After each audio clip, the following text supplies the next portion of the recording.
Tonga sao daholo zanagasikara mbola avy nareo vehivavy tokatena andeha hanambady indray. Mbola afaka manambady fa indrindra kala bisikely raha ohatra ka tokatena. Eny isika manantsoa ity ny olona rehetrarehetra. Tsy misy taona tompoko ny mity, tsy misy taona tompoko mandeha manambady fa samy manana ny anjarany kosa isika rehetrarehetra. Fa fampitandremana no ataoko ho an'ny vehivavy tokatena andeha hanambady. Mety tsara velatsia lehilahy malagasy ina nataony voaloha mody ilay zanak'indry mody tiaviny, ividianany bonbon, ividianany chocolat, ividianany akanjo, ividianany kiraro. Dia mieritreritra indry fa rehefa hivady ianareo dia hoe tena tiany be io zanak'indry io. Mitandrema vitsy ny lehilahy malagasy tia zanabady. Maro vaovao efa hitantsika tany tato anaty Facebook na eny fiarahamonina eny fa ny lehilahy rehefa ny ankamaroany dia inona ataony? Raha vehivavy ilay zanak'indry dia olany, raha lehilahy ilay zanak'indry dia vonoany. Mitandrema zany indry ho an'ny vehivavy tokatena pingapinga hoe andeha hanambady indray aho. Tsisy tandroka ny ratsy, androandry modiny, rapitso indry ariana. Eto amin'ilay taona indray, raha ohatra indry azo lazaina hoe 7 taona indry ohatra bevoka dia solafaka, ilay lehilahy miaraka amindry atao 7 taona, faly ery nge izy. Izany miaraka amin'ny vehivavy zandry lavitra be ary izany tena mahafinaritra ny lehilahy, fa raha ilay vehivavy mitovy taona aminazy tsisy ilany an'izany ka nahavoa izy miaraka amindriko dia eo indry raha rotiny amin'ny zavatra ny zanany aloha. Raha ohatra izy ka célibataire tany dia tonga avy asaina, matoa izy célibataire dia ndika izay no nidritra sy ny ambolan'ny sy ny ajejona, matoa izy nijanona nandositra saraka tamin'ny vadiny.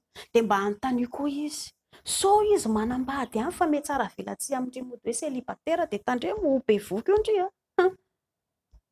lehilahy nge olam-pandainga. Manaraka eto amin'ny lely, mbola averiko ihany fa zany lavaka zany no tena mahafinaritra ny lehilahy indrindra. Ka indry ianareo vao iray volana na vao tapa-bolana ka na rem-pianakaviana vao tokatena ary indry dia tonga avy indry dia hanome lavaka.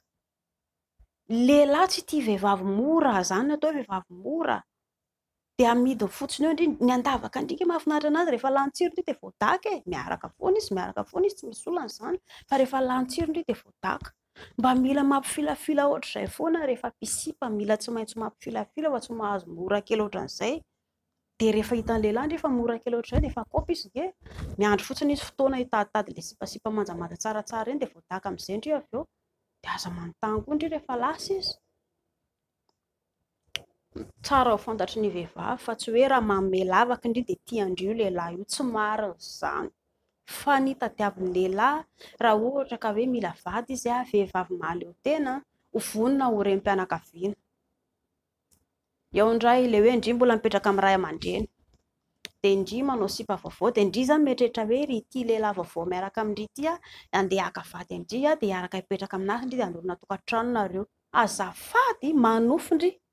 Indriana mbola tsy hitandrizy asindry ny tena indriko ny lehilahy indry tadiavindry, fantatry io lehilahy io nge izany hoe indry ny tadiaviny hamelona anazy, indry ny tadiaviny hamelona ny zanany, ny zanak'indry fantany izany fa mitady lavaka fotsiny izy manalaza amindry ao.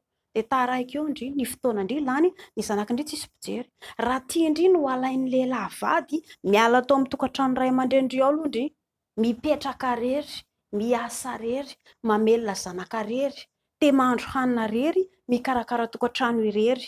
Rehefa hitan'ilay lehilahy indry hoe vehivavy mahavelo tena sy mpa ohatr'izay dia eo amin'izay izy vao mandinika mety aminah ty vehivavy ty fa efa rem-pianakaviana. Fa raha indry mbola milafika amin'ny ray aman-dreny indry aza mananteny indry fa haka vady indry lehilahy io.